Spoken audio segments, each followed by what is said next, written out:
नमस्कार, आदाब। आप देख रहे हैं वीओ इंडिया। मैं हूं अमन। आज हम बात करेंगे उत्तर प्रदेश में होने वाले फर्स्ट फेज के चुनाव की। वेस्टर्न यूपी की 8 सीट्स पर वोटिंग में बहुत कम वक्त बचा है। 19 अप्रैल को मुजफ्फरनगर, कैराना, बिजनौर, मुरादाबाद, सहारनपुर, पीलीभीत जैसी सीट्स पर वोट पड़ने हैं। ये फर्स्ट फेज बहुत इंपॉर्टेंट है। इससे पता चलेगा कि उत्तर प्रदेश में हवा का रुख किस तरफ है। आज हमारे साथ इस पर बात करने के लिए बीजेपी के सीनियर लीडर, यूपी गवर्नमेंट के सोशल वेलफेयर मिनिस्टर असीम अरुण जी हैं। धन्यवाद अमन जी। इनका एक तारुफ ये भी है कि ये आईपीएस ऑफिसर भी रह चुके हैं। असीम जी, आपका व्यू इंडिया में बहुत स्वागत। बहुत बहुत धन्यवाद, बहुत आभार। तो जैसे वेस्टर्न यूपी के सीट्स, जो 8 सीट्स हैं, जी इसमें 2019 में बीजेपी 3 सीट जीती थी। कैराना, मुजफ्फरनगर, पीलीभीत। हालांकि फिर रामपुर में बाईपोल जीते। जी तो इस बार आपको क्या लग रहा है, कैसी परफॉर्मेंस लग रही, क्या जी एक्सपेक्टेशंस हैं जी आपकी? कोई भी चुनाव का विश्लेषण दो पार्ट में किया जा सकता है। पहला कि मूल समीकरण कैसा है और दूसरा फिर स्विंग क्या है, हवा क्या है। तो जो मूल समीकरण है वो बीजेपी को बहुत फेवर कर रहा है। एक तो ऑपोजिशन यूनिटी बिल्कुल है ही नहीं, और यूनिटी के अलावा कोई एजेंडा भी नहीं है सिवाय मोदी को हटाओ, और कुछ कहने को है नहीं। अच्छी बात ये भी है पश्चिमी उत्तर प्रदेश के लिए खासकर कि राष्ट्रीय लोकदल अब एनडीए का हिस्सा है, और जयंत जी, उनकी पूरी टीम बड़ी लगन के साथ मिलकर के भाजपा के कार्यकर्ताओं के साथ काम कर रही है। दोनों की जुगलबंदी बहुत अच्छी बैठ रही है। ये तो मूल समीकरण। लेकिन इसके अलावा सबसे महत्वपूर्ण बात है, एक बहुत बेहतरीन पॉजिटिव हवा पूरे देश में है, और उत्तर प्रदेश का पश्चिमी क्षेत्र 8 लोकसभा क्षेत्र जो वोट पे जा रहे हैं अभी, वहाँ भी है। मूल रूप से जो विकास के कार्य हुए हैं, क्या धर्म क्या जाति, मैं एक एक गांव में गया हूँ, एक एक घर में गया हूँ, और कोई भी नुक्कड़ सभा हो चाहे बड़ी सभा हो, हर धर्म जाति के लोग खुल करके भाग ले रहे हैं और साफ बोलते हैं कि जब हमको शांति व्यवस्था मिल गई, हम अपना काम कर रहे हैं, हम लोग साधारण शरीफ लोग हैं, हमारा काम है मेहनत करना और रोजी रोटी कमाना, कल और मेहनत करना, कोशिश करना, कल और ज़्यादा कमाना। उनको इस बात से बहुत बहुत संतुष्टि है कि क्राइम ख़त्म हो गई वहाँ पे और बेहतर है। दूसरा, जो विकास घर घर तक पहुँचा है, चाहे आयुष्मान कार्ड हो, चाहे राशन हो, चाहे आवास हो, चाहे पेंशन हो, हर घर तक हम लोग पहुँचाने में सफल हुए हैं। इसका बहुत बड़ा परिणाम है। भगवान श्री राम का मंदिर बन के तैयार है, उसको लेकर के अलग एक उत्साह सबके मन में है। तो मूल समीकरण तो इस बार हम समीकरण पे ही जीत रहे हैं, यूँ अगर देखें तो। लेकिन जो वेव है, लहर है, वो भी बहुत बड़ी है, और मुझे पूरा विश्वास है कि पहले जो 8 लोकसभा क्षेत्र चुनाव में जा रहे हैं, 8 में 8 हम जीतेंगे, और फिर 80 में 80 जीतेंगे, और 400 पार कराने में इन 80 का, इन 8 का एक महत्वपूर्ण रोल होगा। तो जैसे फर्स्ट फेज में इस बार वेस्टर्न यूपी में चुनाव है, और आपके साथ एक नए अलाय पार्टनर आए हैं, जयंत चौधरी। जी। और वेस्टर्न यूपी में जाट वोट काफ़ी है। तो आपको लगता है कि उनके आने से आपको फ़ायदा मिलेगा? बहुत ज़्यादा। मैं अभी पश्चिम का प्रवास करके आ रहा हूँ, और दूसरा जो बहुत महत्वपूर्ण क्षेत्र है, मथुरा, एटा, अलीगढ़, हाथरस, उस क्लस्टर का, उन चारों लोकसभाओं का मुझे प्रभार का दायित्व भी दिया गया है। तो इन सभी जगहों पे और भी जगहों पे जहाँ जहाँ पे लोकदल का कार्यक्षेत्र है, बहुत ही सकारात्मक परिवर्तन है।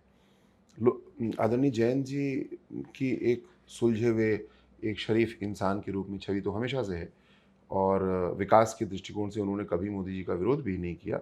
राजनीतिक रूप से हम लोग अलग अलग खेमे में थे, अब राजनीतिक रूप से भी एक साथ हैं, और जयंत जी का स्वयं इससे बेहतर योगदान हम लोग को मिलेगा।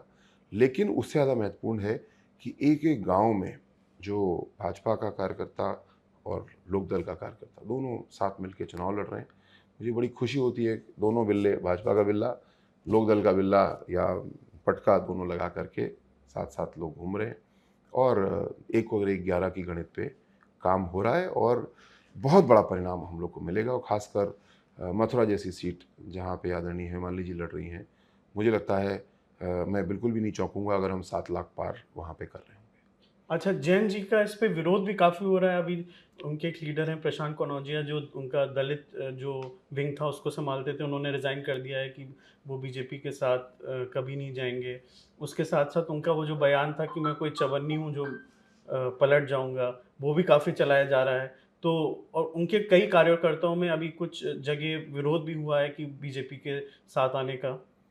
जो विरोध है बहुत ही सूक्ष्म सा कहीं पे कोई है, और ऐसा कभी-कभी होता है कि किसी की व्यक्तिगत महत्वाकांक्षा होती है, वो नहीं पूरी हो रही होती है, तो मुझे विश्वास है लोक दल का नेतृत्व बहुत सुलझा हुआ है, उसको हैंडल कर लेगा अच्छे से। लेकिन व्यापक तौर पे बहुत ही अच्छा ये गठबंधन है। एनडीए का हिस्सा राष्ट्रीय लोकदल का बहुत पहले बन जाना चाहिए था, लेकिन कोई बात नहीं, देर आए दुरुस्त आए। अब आ गए, और मुझे विश्वास है कि इसका बहुत अच्छा प्रभाव होगा, और मोदी जी को बहुत मजबूती मिलेगी। मोदी जी को अच्छे लोगों से काम लेना भी आता है, और लोकदल के कार्यकर्ताओं से, उनके विधायकों से, मंत्री बने हमारे साथी, उन सब से बहुत अच्छे से काम मुझे विश्वास है मोदी जी लेंगे। अच्छा, आपके जो मेन अपोनेंट हैं, जी। सपा और कांग्रेस का अलायंस जो इंडिया अलायंस है, उनके भी दावे हैं कि फर्स्ट फेज़ में वो बहुत मजबूती से चुनाव लड़ रहे हैं।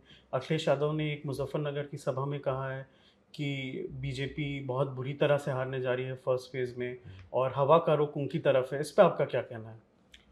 देखिए, ज़ाहिर बात है, वो कहेंगे वो जीत रहे हैं, हम कहेंगे हम जीत रहे हैं, ऐसा तो होगा ही। लेकिन मैंने आपको बताया कि जो मूल समीकरण हैं, वो पूरी तरीके से बीजेपी के फ़ेवर में हैं, और जो लहर इस समय है, विकास की लहर है, भगवान श्री रामलला का मंदिर बन गया उसकी लहर है, जो विकसित भारत का संकल्प है, वो है।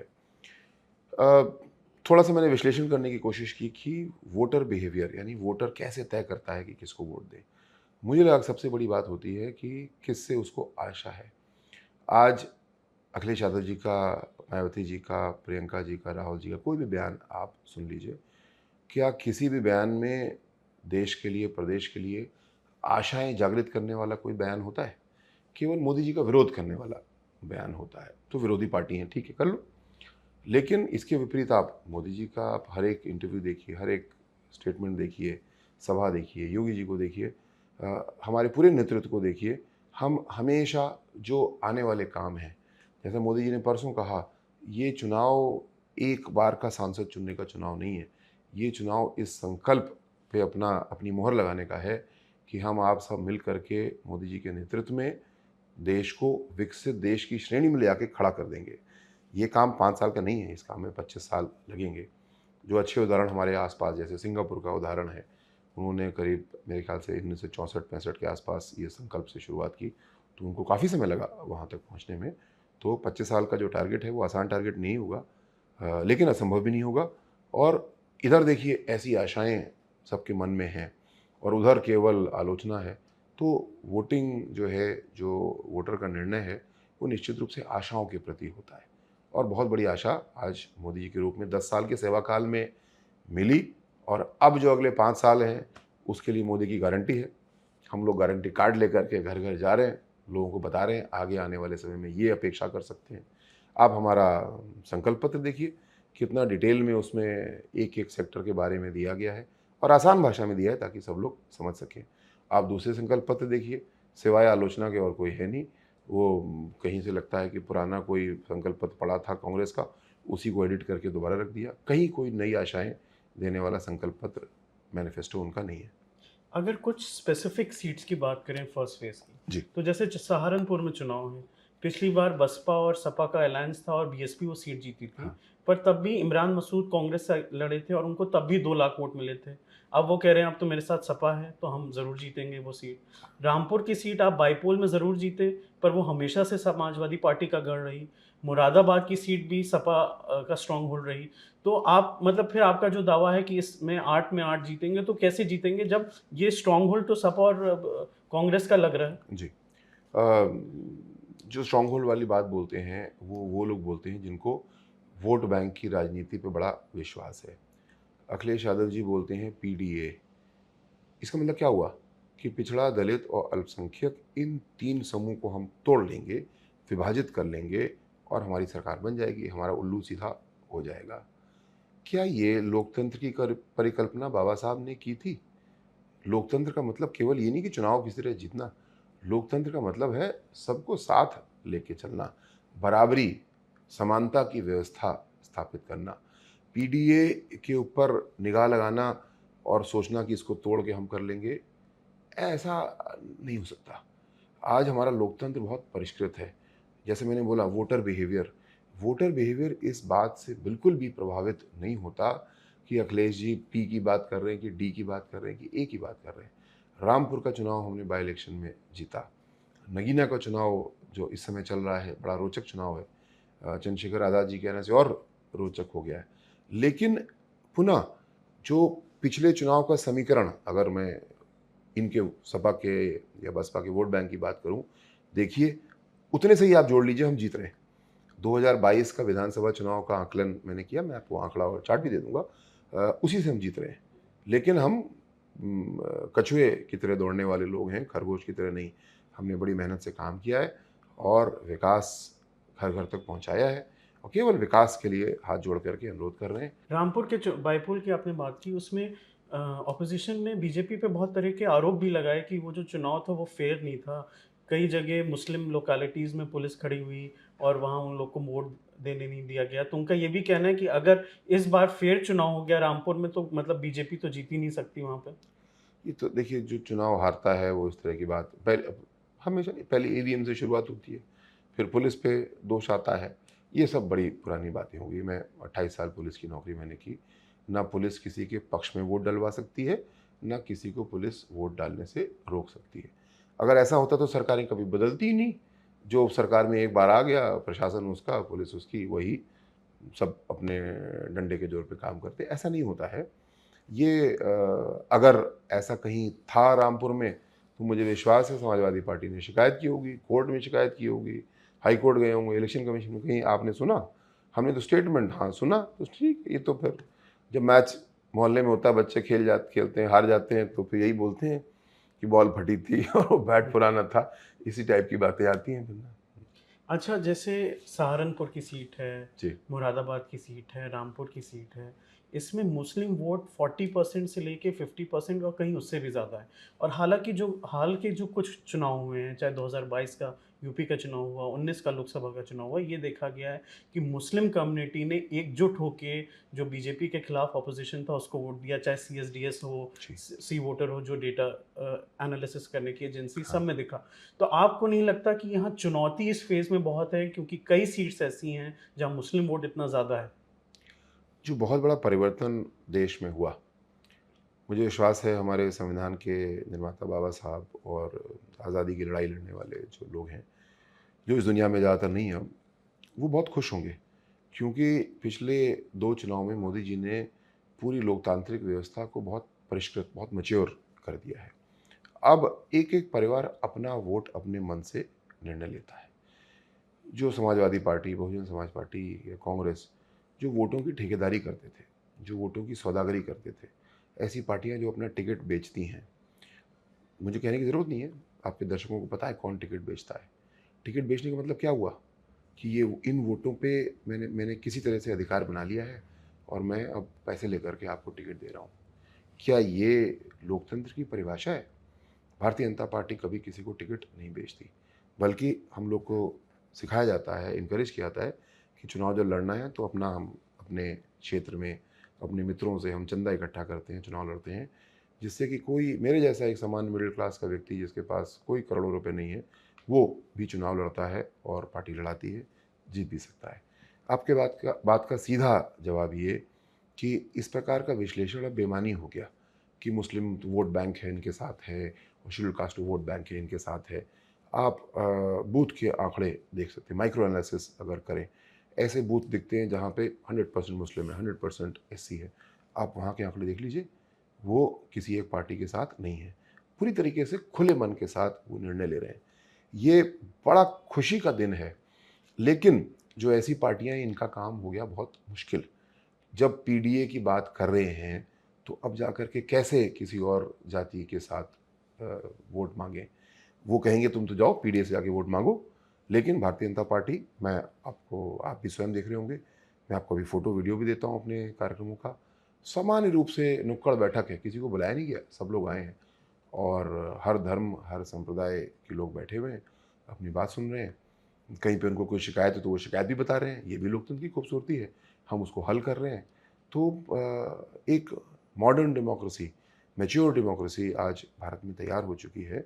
मोदी जी का इसमें सबसे बड़ा योगदान है, पूरी भारतीय जनता पार्टी का योगदान है उसमें। अब जो ये पार्टियां परिवारवादी हैं, वोट बैंकवादी पार्टियां हैं, इनका अब भविष्य नहीं रहा बिल्कुल भी। आपने कहा कि मुस्लिम भी अब हमें सपोर्ट बीजेपी को सपोर्ट कर रहा है, पर मुस्लिम कम्युनिटी की एक नाराज़गी ये रहती है कि यूपी में 403 सीट हैं, बीजेपी एक भी मुस्लिम कैंडिडेट बीजेपी ने नहीं दिया। 2022 में अपना दल ने एक कैंडिडेट दिया। अभी का चुनाव है, अब तक कोई मुस्लिम कैंडिडेट बीजेपी का नहीं आया है। उसके बाद जो हेट स्पीचेस होती हैं, तो मुस्लिम कम्युनिटी क्यों सपोर्ट करे जब उनका कोई रिप्रेजेंटेशन नहीं रहता, उनके खिलाफ हेट स्पीच मतलब बीजेपी के लीडर्स देते हैं। अब अ, किस तरह से टिकट्स चूज़ किए जाते हैं किस तरह से टिकट के लिए एप्लीकेशन होता है, ये एक बड़ा लंबा प्रोसेस है, गहरा प्रोसेस। उसके ज़रिए हम लोग निर्णय लेते हैं। लेकिन जो इलेक्शन लड़ने के बाद की स्थिति है, जैसे कि अपने दानिश आज़ाद अंसारी जी, उनको तुरंत मंत्री बनाया गया, उनको एमएलसी भी का पद दिया गया। जैसा आपने कहा, इसलिए क्योंकि रिप्रेजेंटेशन होना चाहिए। लोकतंत्र केवल सरकार चलाने के बारे में नहीं है, सबको साथ लेके चलने के बारे में भी है। और उसके कई तरीके हैं जिससे हम लोग करते हैं। राष्ट्रीय स्तर पे भी हमारे बहुत से नेता हैं, मुस्लिम समाज से भी नेता हैं, अन्य अल्पसंख्यक सिख समाज से भी हैं, जैन समाज से भी हैं। तो सभी को प्रतिनिधित्व अगर पूरे भारतवर्ष को देखें तो मिलता है, यूपी को देखें तो भी मिलता है। हाँ, कहीं पे कभी किसी राज्य में कमी, किसी राज्य में घटबड़ हो सकता है, लोकल परिस्थितियाँ देखते हुए। हमको ये भी देखना है कि कौन चुनाव जीतेगा यहाँ पे। लेकिन ओवरऑल अगर पूरे देश को देखें तो भारतीय जनता पार्टी सभी को साथ लेके चलती है। और पूर्वोत्तर को देखें तो वहाँ की परिस्थितियाँ अलग हैं, वहाँ का रिप्रेजेंटेशन, वहाँ की मन में जो चिंताएं लोगों की हैं वो अलग है। उसको पूरा करने के लिए हम लोग अलग तरीके से वहाँ काम करते हैं। तो ये चिंता निश्चित रूप में पार्टी को रहती है कि हमारी राष्ट्रीय पार्टी है, सबसे ज़्यादा समर्थन प्राप्त करने वाली पार्टी है, सबसे ज़्यादा आकांक्षाएं लोगों के मन में पैदा करने वाली पार्टी है। तो सभी का प्रतिनिधित्व का ध्यान रखा जाता है इसमें। जैसे मायावती जी की बात की जाए तो वेस्टर्न यूपी हमेशा से मायावती और बीएसपी का स्ट्रॉन्ग होल्ड भी रहा, जी। क्योंकि मुस्लिम और दलित वहाँ हम्म। काफ़ी तादाद में हैं, और मायावती पिछली बार भी 3 सीट जीती। तो इस बार मायावती आपको एक चुनौती नहीं लगती? मायावती जी जिस मिशन पे काम कर रही थी, मान्यवर काशीराम जी का मिशन जो था वो बड़ा बृहद मिशन था। और मान्यवर काशीराम जी ने जो काम किया वो शायद इस देश में किसी ने नहीं किया। अपने जीवन में उन्होंने एक पार्टी की नींव रखी और अपने जीवन में ही उसको उन्होंने इतना बड़ा स्वरूप दे दिया, एक राष्ट्रीय पार्टी बना दिया। लेकिन उनका मिशन उनके बाद रास्ते से पूरी तरह भटक गया और अब केवल वोटों की सौदागरी का काम हो रहा है। हर चुनाव में आप देखें, आंकड़े हैं आपके पास, एनालिसिस भी होगी। बीजेपी के प्रति अनुसूचित जाति जनजाति का समर्थन लगातार बढ़ रहा है। जो लेटेस्ट चुनाव, मगर नगर निगम चुनाव की बात करते हैं, नगर निकाय की, तो हमने देखा करीब 50-60, कहीं कहीं 70-80% तक वोट बीजेपी के कैंडिडेट्स को शेड्यूल कास्ट के मित्रों ने किया। लेकिन मैं उनको शेड्यूल कास्ट के वोट बैंक के रूप में नहीं कहना चाहूँगा कि बीएसपी का वोट बैंक था अब हमारा वोट बैंक हो गया। ये तो बड़ी अपमानजनक बात होगी और लोकतंत्र को घात पहुंचाने वाली बात होगी। बसपा ने उसको लोक वोट बैंक के रूप में देखा, हम उनको एक व्यक्ति के रूप में, एक इंडिविजुअल के रूप में देखते हैं और अनुरोध करते हैं। और हर व्यक्ति देख रहा है, और ख़ासकर अनुसूचित जाति में ज़्यादातर हमारे भाई बहन गरीबी की स्थिति से निकल कर के आए हैं या आज भी गरीबी की स्थिति में हैं। तो उनको जो लाभ मिले, मोदी ने जी ने जो लाभ दिए हैं वो सबके सामने है। जिसको आज राशन की चिंता नहीं करनी पड़ रही, आज की मजदूरी दहाड़ी के लिए एक आदमी जाता है, लेबर अड्डे पे खड़ा होता है, उसको आज की अगर लेबर का काम नहीं मिला तो शाम को उसका चूल्हा ज़रूर जलेगा। जैसे मोदी जी ने कहा कि उसकी थाली में खाना भी होगा, पौष्टिक भी होगा और उसके जेब में पैसा भी होगा। इस योजना के साथ काम किया गया, आगे और 5 साल का संकल्प लिया गया। अब इसमें आप देखिए तो क्या अनुसूचित जाति, क्या जनजाति, क्या बैकवर्ड, ऐसी भाषा या ऐसी सोच बहुत पुरातन सोच हो गई अब ये। अब जिसको 80 करोड़ लोगों को भोजन दिया जा रहा है, क्या जाति या धर्म पूछ के भोजन दिया जा रहा है? नहीं। एक मुस्लिम मज़दूर है या किसी अन्य हिंदू जाति का मज़दूर है, दोनों की परिस्थितियाँ एक जैसी हैं। दोनों की थाली में भोजन होना चाहिए, दोनों के बच्चे कुपोषित नहीं होना चाहिए। इस पे काम किया जा रहा है, सबके सामने है और परिणाम हम लोग को दिख रहा है। मैं बार-बार सुधार करना चाहूँगा कि मुस्लिम वोट बैंक सपा का था, अब बीजेपी का हो जाएगा। एससी वोट बैंक भाजपा का बसपा का था, हमारा हो जाएगा। नहीं, नहीं, ये हमारा माइंडसेट, हमारा काम करने का तरीका ही नहीं है। हम तो एक-एक व्यक्ति से बात कर रहे हैं, एक-एक परिवार से बात कर रहे हैं। भैया आप हमारे काम संतुष्ट हो? बहन जी आप हमारे काम संतुष्ट हो? आगे हमारे वादे ये हैं, ये हमारा वोट माँगने का तरीका है। लास्ट क्वेश्चन, पीलीभीत की बात कर लेते हैं क्योंकि जी। उसमें भी इस फेज में वोटिंग होनी है। बिल्कुल। मेनका गांधी और वरुण गांधी वहां से 25 साल तक एमपी रहे, पर वरुण गांधी का इस बार टिकट कट गया। जी। लोगों का कहना है कि क्योंकि वरुण गांधी ने फार्मर प्रोटेस्ट का समर्थन किया, ट्विटर पे अपने ट्वीट्स किए उसकी, और बीजेपी के जो एक्शंस थे उनके अगेंस्ट सवाल उठाया, इसकी सजा उन्हें मिली है, तो उनका क्यों टिकट काट दिया गया? मैं बहुत छोटा सिपाही हूँ जो मैं ये नहीं कह सकता कि टिकट किसको क्यों मिलता है, लेकिन ये ज़रूर कह सकता हूँ कि ऐसी बात नहीं है, क्योंकि मेनका जी को तो टिकट मिला और हमारी बहुत ही सम्मानित नेता हैं। बहुत अच्छे उन्होंने काम किए, उनके काम पे हम लोग गौरव करते हैं। और वरुण जी को टिकट मिलना न मिलना कोई बहुत बड़ी बात नहीं है। भारतीय जनता पार्टी अपने टैलेंटेड लोगों को कैसे प्रयोग करना है ये जानती है, और केवल एक लोकसभा का तो चुनाव ही। उन्हें सजा नहीं दी गई? नहीं, नहीं, बिल्कुल भी नहीं, बिल्कुल भी नहीं। ऐसे तो बहुत से लोग हैं जिनको टिकट नहीं मिला है, कहीं पे गठबंधन की वजह से टिकट नहीं मिला है, तो कोई सज़ा वाली बात नहीं होती है। और अ, मैं जब अपने पहले चुनाव में उतरा तो मेरा पार्टी में आना, चुनाव लड़ना, सब कुछ 25 दिन की कहानी थी। लेकिन अब मैं देखता हूँ कि भारतीय जनता पार्टी कितनी मेहनत करती है। चुनाव से पहले 8-10 महीने पहले से ही सारा काम शुरू हो जाता है। और हम एक बात ये सुनते थे कि भाजपा का प्रत्याशी कमल है, व्यक्ति नहीं। इस बात को मैं अब अंदर से आके समझता हूँ कि वाक़ई में ज़्यादातर हमारी सीटों पे किसी को खड़ा कर दीजिए, उतना ही वोट मिलेगा उसको। क्यों? क्योंकि पूरा संगठन चुनाव लड़ रहा है, बहुत बड़ी टीम काम कर रही है। वो मेनका जी खड़ी हो रही हैं, वरुण जी खड़े हो रहे हैं या कोई और खड़ा हो रहा है, कोई बहुत ही मामूली सा वोट का अंतर पड़ेगा, वही वोट सबको मिलेंगे, क्योंकि एक तरीका काम करने का है जिसमें कि पूरा संगठन जुटता है, एक विचारधारा पे काम होता है। व्यक्ति विशेष उस विचारधारा का हिस्सा है, कोई वो अलग आकांक्षाएँ, मेनका जी जो मोदी जी ने आकांक्षाएँ प्रस्तुत की हैं वही लेके आ रही हैं, वो कोई अलग आकांक्षा थोड़ी लेकर के आ रही हैं ना। तो हमारा जो काम करने का तरीका है वो सबको इस प्रकार कैंडिडेट्स को खड़ा करते हैं हम, उनका चेहरा महत्वपूर्ण होता है, लेकिन असली बात हमारी योजनाएँ होती हैं, हमारा जो वादा है वो होता है। बहुत शुक्रिया असीम जी, आपने वीओए इंडिया को बहुत वक्त दिया। धन्यवाद आपका, मुझे बहुत अच्छा लगा। तो आपने सुना, असीम अरुण जी का दावा है कि फर्स्ट फेज में वो 8 में से 8 सीट जीतने वाले हैं।